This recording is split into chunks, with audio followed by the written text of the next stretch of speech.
Hello movie lovers, কালো জাদু বা ব্ল্যাক ম্যাজিকের ভয়াবহতা মানুষের জীবন কিভাবে শেষ করে দেয় তা দেখতে পাবো আমরা এই মুভিতে।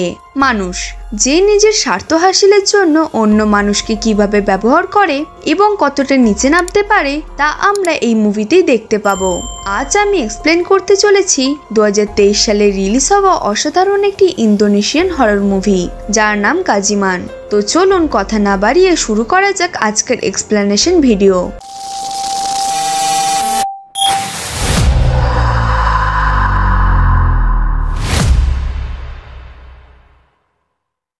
মুভি শুরু হয় বৃষ্টি ভেজা রাতে। কোনো একটি মানুষ একটি বাড়ির জানালায় তাকিয়েছিল। তার পরনে ছিল হলুদ রেনকোট। সিন শিফট হয়। আমরা আশা এবং তার মাকে দেখতে পাই। তারা একসাথে শুয়েছিল। তার মা তাকে বলে, যখন তোমার বয়ফ্রেন্ড হবে তুমি আমাকে ছেড়ে চলে যাবে। আশা বলে, না, আমি সবসময় তোমার সাথে থেকে তোমার সেবা করতে চাই। তার মা অনেক অসুস্থ ছিল। হঠাৎ করে আমরা আশাকে বিছানায় একা শুয়ে থাকতে দেখতে পাই। অর্থাৎ সে এতক্ষণ তার মাকে কল্পনা করছিল। তার মা মারা গেছে। আশা একজন নার্স। সে হেঁটে হেঁটে তার হসপিটালে যাচ্ছিল। তখন পেছন থেকে একটি মেয়ে তাকে ডাকে, যার নাম ছিল রুম। সে আশাকে বলে, তোমার মা আমার সাথে দেখা করে। সে তোমার সাথে কথা বলতে চায়। আশা বলে, এটা সম্ভব নয়, আমার মা মারা গেছে। সে চলে আসে। রুম তাকে আবার ডাকে। সে আশাকে তার মায়ের আংটির ব্যাপারে বলে, যা আশার দিদা আশার মাকে বিয়ের আগে দিয়েছিল। এই আংটির কথাটি আশা ছাড়া কেউই জানে না। তাই সে রুমের কথা বিশ্বাস করে। সে রুমের সাথে তার বাড়ি যায়। এইখানে আমরা দেখতে পাই রুম আসলে একজন শামান। শামান হচ্ছে তারাই যাদেরকে আমাদের দেশে কবিরাজ বলা হয়। রুম তার ক্ষমতার সাহায্যে আশার মাকে ডেকে আনে। আশা কেঁদে কেঁদে তার কাছে ক্ষমা চায়, কারণ তার মৃত্যুর সময় আশা তার বাড়িতে ছিল না। সিন শিফট হয়। আমরা শান্তিকে দেখতে পাই। তার ঘুম ভেঙে গেছে। সে লক্ষ্য করে উপরে একটি ভয়ঙ্কর মুখ তার দিকেই তাকিয়ে আছে। সে ভয় কম্বলের ভেতর ঢুকে পড়ে। আবার তাকাতেই দেখতে পায় সেই ভয়ঙ্কর চেহারার মানুষটি নিচে নেমে এসেছে। সে ধীরে ধীরে শান্তির দিকে এগিয়ে আসছে। তার পরের সিনে আমরা হসপিটাল দেখতে পাই। শান্তি সেখানে নার্স হিসেবে কাজ করত। তারা সবাই শান্তির ব্যাপারে কথা বলছিল, কারণ অনেক দিন হলো শান্তি তার কাজ ছেড়ে দিয়েছে। কিন্তু তারপর থেকে তাকে আর দেখা যায়নি। তারপর রামা আসে আশার কাছে। তাদের মাঝে বিশেষ কোনো সম্পর্ক রয়েছে। আর রামা তার কাছে ক্ষমা চায়, কারণ যেদিন আশার মা মারা যায় সেই দিন আশা রামার সাথেই ছিল। সেই দিন আশা রামার সাথে না থাকলে হয়তো বা তার মাকে সে বাঁচাতে পারত। তাই রামা এর জন্য নিজেকে দোষারোপ করে। পরদিন আশা তার ব্যাগ গুছিয়ে নেয়, কারণ সে নার্স হিসেবে একটি বাড়িতে যাবে একজন বৃদ্ধ লোকে দেখাশোনা করার জন্য, যেখানে আগে শান্তি কাজ করত। কিন্তু শান্তি চাকরিটা ছেড়ে দিয়েছে। তাই আশা সেই বাড়িতে পৌঁছায়। সেখানে তার দেখা হয় ইলহামের সাথে। ইলহাম জানায় বাড়িতে সে, তার স্ত্রী মিয়া এবং তার বৃদ্ধ বাবা থাকে। আশাকে তার বাবা অর্থাৎ ইসমাইলের দেখাশোনা করতে হবে।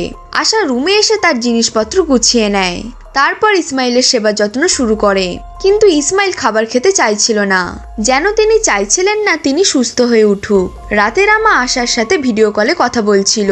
আশা ক্যামেরার সামনে থেকে কিছু সময়ের জন্য সরে যায়। তখন রামা পিছনে দেখতে পায় সেই ভয়ঙ্কর মুখটি, যেই মুখটি শান্তি দেখেছিল। অর্থাৎ শান্তি যখন এখানে কাজ করত তখন তার সাথে সেই ঘটনাটি ঘটেছিল।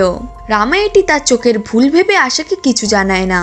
পরদিন আশা বাগানে দুটো কবর দেখতে পায়। একটি ছিল ইসলামের বড় মেয়ের আর তার স্ত্রীর। তার বড় মেয়ে 13 বছর বয়সে মারা গিয়েছিল। আর আশা বাড়ির দিকে তাকাতেই দেখে ইসমাইল জানলা দিয়ে তার দিকে তাকিয়ে রয়েছে, যা ছিল অস্বাভাবিক, কারণ সে নড়াচড়া করতে পারতো না। আশা দৌড়ে যায়। সে দেখতে পায় ইসমাইল তার বেডে ঘুমিয়ে রয়েছে। এদিকে রামা খুঁজতে খুঁজতে শান্তির বাড়িতে চলে আসে। ভেতরে খুঁজে পায় শান্তির লাশ। তার লাশ দেখে বোঝা যাচ্ছিল যে সে প্রচন্ড ভয়ে মারা গেছে, আর সে অনেক দিন আগেই মারা গেছে।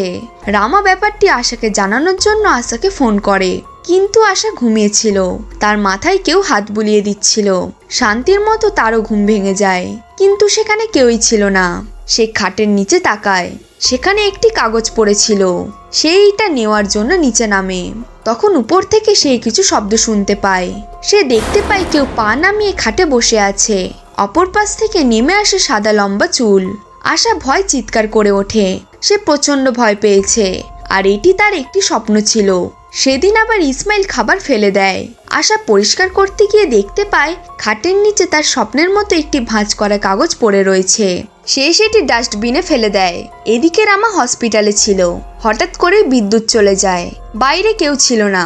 সে কাউকে দেখতে পায়। দরজাটি বাইরে থেকে লক ছিল। পালানোর কোনো রাস্তাই ছিল না। শান্তি উড়ে আসে তার দিকে। কিছুক্ষণ পর সব স্বাভাবিক। সে অনেক ভয় পেয়ে যায়। অপরদিকে আশা খাটের নিচে আবার সেই কাগজ দেখতে পায়। সে ওই কাগজটির ছবি তুলে রওনা হয় রুমের কাছে। তার সাথে ছিল রামা। আশা ছবিটি রুমকে দেখায়। রুম বলে এটি একটি কবচ। কবচ প্রোটেকশনের জন্য ব্যবহার করা হয়। সে আশাকে বলে মিস্টার ইসমাইল সম্ভবত এই কবজের কারণে অসুস্থ হয়ে রয়েছে। তোমায় এগুলো জ্বালিয়ে ফেলতে হবে। তারপর সে রামাকে জিজ্ঞেস করে তার রাশি কি। রামা বলে তার রাশি হচ্ছে কিলিয়ন টুইসডে। রুম জানায় এটা মূলত এক ভালো একটি রাশি। খুব কম মানুষেরই এই রাশিটি রয়েছে। তারপর সে আশাকে একটি কাগজ দেয়। সেখানে কিছু লেখা ছিল আর বলে যখন তুমি সেই কবচগুলো জ্বালাবে তখন এটি পড়বে। তারা দুজন সেখান থেকে চলে যায়। ঘরে এসে আশা একটি কবচ জ্বালিয়ে সেই কাগজটি পড়ছিল। তখন বাইরে থেকে মিয়া দরজা ধাক্কানো শুরু করে। সে ভেতরে ঢুকে সব দেখে ফেলে। সে আশাকে ওয়ার্নিং দেয় সে যদি আর কখনো এমন করে তাহলে তাকে চাকরি থেকে বের করে দেওয়া হবে। রাতে আশা শুয়েছিল। সে তার মাকে দেখতে পায়। সে উড়ে চলে যায় একটি আলমারির ভেতর। আশা আলমারিটা সরাতেই পেছনে দেখতে পায় একটি দরজা। সে দরজা দিয়ে ভেতরে প্রবেশ করে। সে ওপরের একটি রুমে আসে।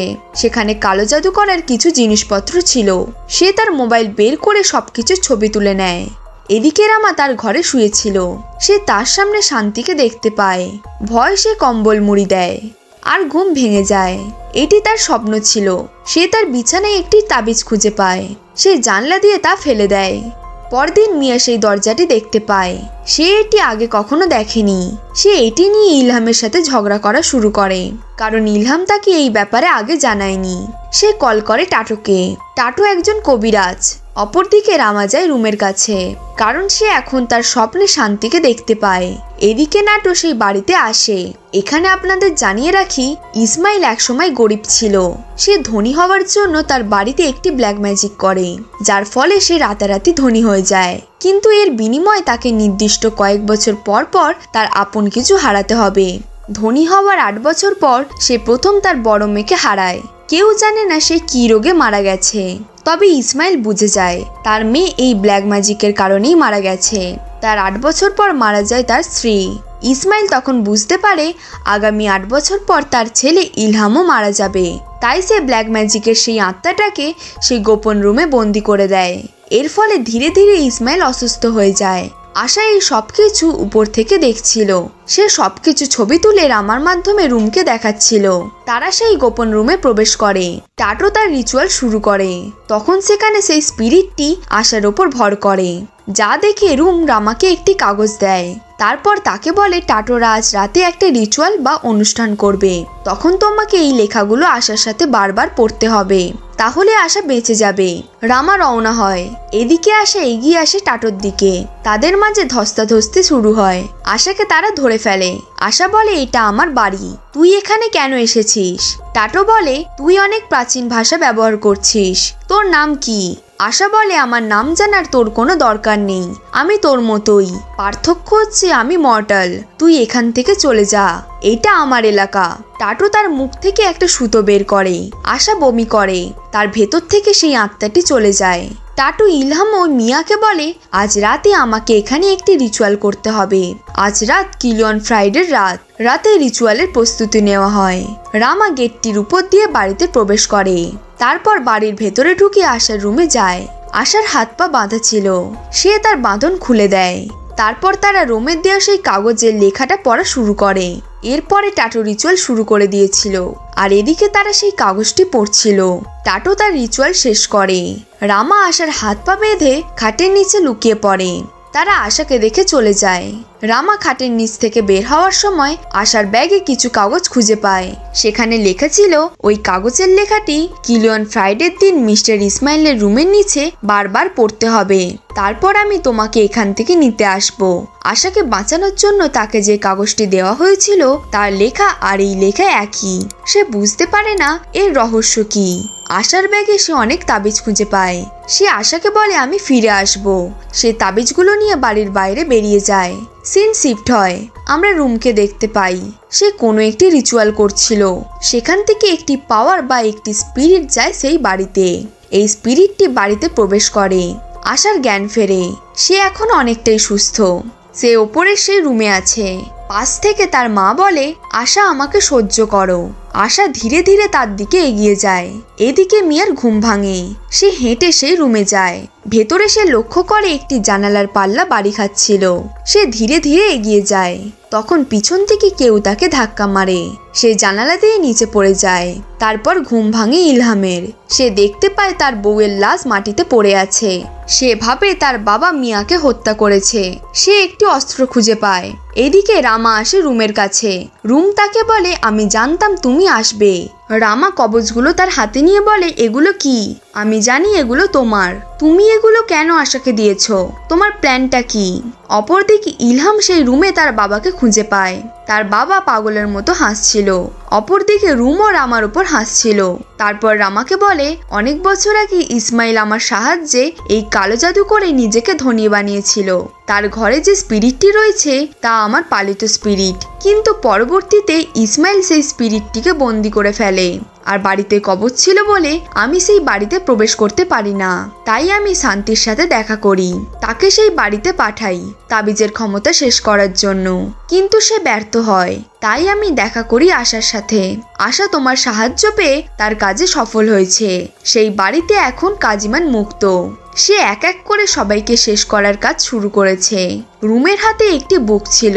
সেই দোয়ার আমার কানে যেতেই সে ধীরে ধীরে অজ্ঞান হয়ে যায়। এদিকে ইলহাম তার বাবাকে মারার চেষ্টা করে, কিন্তু একটি ফাঁসির দড়ি তার গলায় লেগে যায়। সে ফাঁসিতে ঝুলে তার বাবার সামনেই মারা যায়। অপরদিকে রুম রামার শরীরের দাফনের কাপড় বাঁধে। তারপর তাকে বলে, তোমার এতে বেশি কষ্ট হবে না।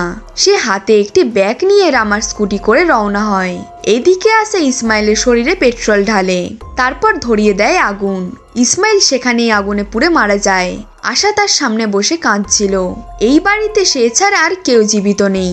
হঠাৎ করে সব অন্ধকার হয়ে যায়। সে সামনে কাউকে দেখতে পায় যার বড় বড় চুল ছিল। সে সেটা দেখে ভয় কুঁকড়ে যায়। রুম গেট দিয়ে ভেতরে প্রবেশ করে। সে সবার লাশ দেখতে পায়। সে রামার কাটা মাথাটি টেবিলে রাখে। তারপর নিজের মাথা নুয়ে বলে, হে আমার প্রভু, আমার এই উপহারটি গ্রহণ করুন। এইখানে কিলিয়ন টুইসডেতে জন্ম নেওয়া একজন মানুষের মাথা রয়েছে। এর বিনিময়ে আপনি আমার সাথে থেকে আমার রক্ষা করুন। আমি আপনার কাছে মাথা নোয়াচ্ছি। তারপর আমরা সেই ভয়ঙ্কর মুখের মানুষটিকে দেখতে পাই। তুমি কি জানো তোমার সাথে যাওয়ার বিনিময়ে আমাকে কি দিতে হবে? রুম বলে, আমি জানি। আমি আমার সারা জীবন আপনার যা লাগবে তা দেওয়ার জন্য চেষ্টা করব। সে চোখ তুলে তাকায়। তারপর একটি চাকু হাতে নেয়। এইটির সাথে থাকা মানে সেই স্পিরিটটি তার সাথে থাকা। এই চাকুটি কাজিমানের প্রতিরূপ। আশা কান্না করছিল। তারপর আমাদের একটি ফ্ল্যাশব্যাক দেখানো হয়। আশা রুমকে বলছিল সে তার মায়ের সাথে দেখা করতে চায়। রুম বলে, আমি তোমাকে তা দিতে পারবো, কিন্তু তার বিনিময়ে আমার একটি কাজ করে দিতে হবে। মুভির লাস্ট সিনে আমরা দেখতে পাই রুম সেই চাকু সহ আরো অনেক সোনালী বস্তু একটি বক্সে রাখছিল। অর্থাৎ তার কাছে এখন কাজিমানকে সহ আরো কিছু স্পিরিট রয়েছে। তারপর আমরা দেখতে পাই আশা বাড়িতে ফিরে এসেছে। বিছানায় তার মা শুয়েছিল। সে তার মায়ের কাছে আসে। অসাধারণ এই মুভিটি এখানেই শেষ হয়। এখানে আপনাদের জানিয়ে রাখি, আশাকে রুম আগে থেকেই সব খুলে বলেছিল তাকে কি কি করতে হবে, কারণ রুম তাকে কথা দিয়েছিল এর বিনিময়ে সে তার মাকে ফিরিয়ে দেবে। রুম তার কথা রেখেছে, যেমনটা আমরা মুভির লাস্ট সিনে দেখলাম। আর সে আগে থেকেই জানতো রামাকে বলি দেওয়া হবে। তারপরও সে তার মাকে ফিরে পাওয়ার জন্য রামাকে বলি দিতে সাহায্য করেছে। আর রুম আশার মাকে কিভাবে ফিরিয়ে আনলো তা আমাদেরকে দেখানো হয়নি। তো অসাধারণ এই ইন্দোনেশিয়ান হরর মুভিটি আপনাদের কাছে কেমন লাগলো তা কমেন্ট করে অবশ্যই জানাবেন। আর গল্পটি ভালো লাগলে একটা লাইক করে দিন। এরকম আরো মুভির গল্প দেখার জন্য আমাদের চ্যানেলটিকে সাবস্ক্রাইব করুন। দেখা হচ্ছে বন্ধুরা পরের গল্পে।